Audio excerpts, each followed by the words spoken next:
Lissu akachaguliwa kuwa mwenyekiti na mimi nikachaguliwa kuwa makamu mwenyekiti. Tumefanya uteuzi wa viongozi ambao tunaamini watafanya kazi na sisi ya kubadilisha maisha ya Watanzania na kuondoka kwenye mchezo kufanya siasa za kuchukua nchi hii na kubadilisha maisha yenu. Tumeteua wakurugenzi, tumeteua wajumbe wa kamati kuu na tumeteua makatibu wakuu na katibu mkuu. Sasa kwa mujibu wa utaratibu wa chama chetu, mtu anayetakiwa kuteua katibu mkuu na kuidhinishwa na kuwa katibu mkuu ni mwenyekiti wa chama, na vikao vya chama chetu ndivyo vinavyopaswa kuidhinisha mtu huyo.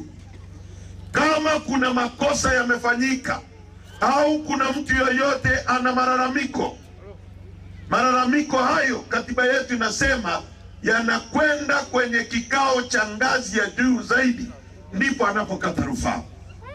Kama baraza kuu limekosewa, unalalamika kwenye mkutano mkuu.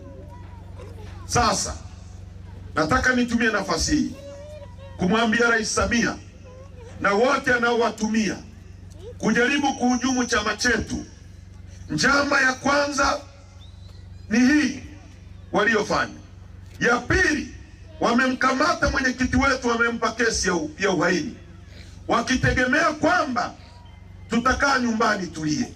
Walipomweka ndani, tulipokutana kwenye kikao, nikawaambia watu hakuna kukaa ndani na kulia, tunaendelea kuwachakaza kama vile mwenyekiti angekuwa barabarani. Kwa hiyo Lissu yuko gerezani, mimi niko barabarani, Mnyika yuko barabarani. Tumewagonga vibaya sana na tutawagonga vibaya sana. Tulikuwa mkoa wa Geita, tumeenda Shinyanga, tumeenda Kagera, na jana tulikuwa Mwanza, na nyie mmeona watu wengi kama mchanga. Wamechukua baadhi ya watu tuliokuwa nao, wamewapa fedha kwamba wajifanye wanajitoa kwenye Chadema. Sasa hiyo Chadema unayojitoa, wananchi ndio hawa hapa.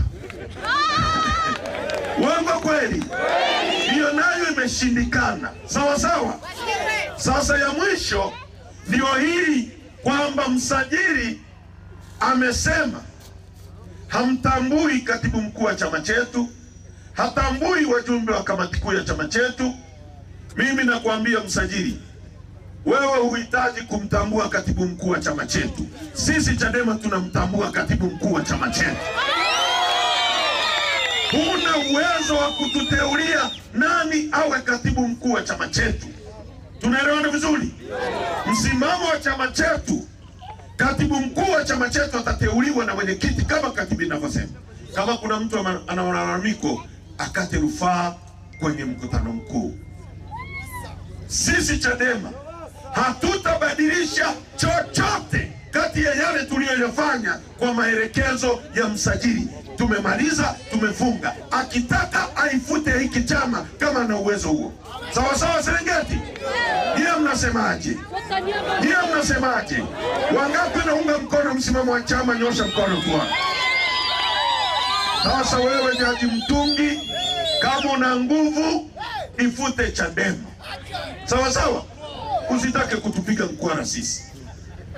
Tutoko hapa kuni hai. Tunaelewana vizuri? Tumezaliwa mara moja, tutakufa mara moja. Banana anatutisha. Alikuwepo Magufuli, alikuwa anapita mpaka majani yanatetemeka. Ameondoka, dunia hii imeisha. Sipo. Acheni ujinga wenu bana. Hilo nilitaka niliseme la kwanza. Jambo la pili, ndugu zangu, siasa ni maisha yetu. Siasa ni uchumi wetu. Siasa ni elimu yetu. Siasa ni hospitali nuku ya Kolero. Nchi hii imechezewa kwa muda mrefu sana. Mnisikilize kwa makini. Hii ni katiba ya nchi yetu. Hii hapa. Ukisoma ibara ya ya katiba ya nchi yetu inasema hivi: Jamhuri ya Muungano wa Tanzania ni nchi inayofuata misingi ya demokrasia na haki jamii. Na kwa hiyo wananchi ndio msingi wa mamlaka yote, na serikali itapata madaraka yake na mamlaka yake yote kutoka kwa wananchi, kwamba badala ya mugo mwingi meno muibungeni, Tarime bungeni, Mwanza waende bungeni, Msoma waende bungeni. Hatuna ukumbi wa kutosha kutubeba wote, tunateua mtu mmoja aende kwa niaba yetu. Badala ya wote tuwe marais, haiwezekani. Tunateua mtu mmoja kwa niaba yetu akawe rais. Ndio maana ya kifungu hiki cha katiba.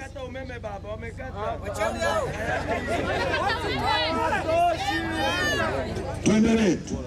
Unanisikia? Sinasikika mpaka huko? Kwa hiyo ndugu zangu,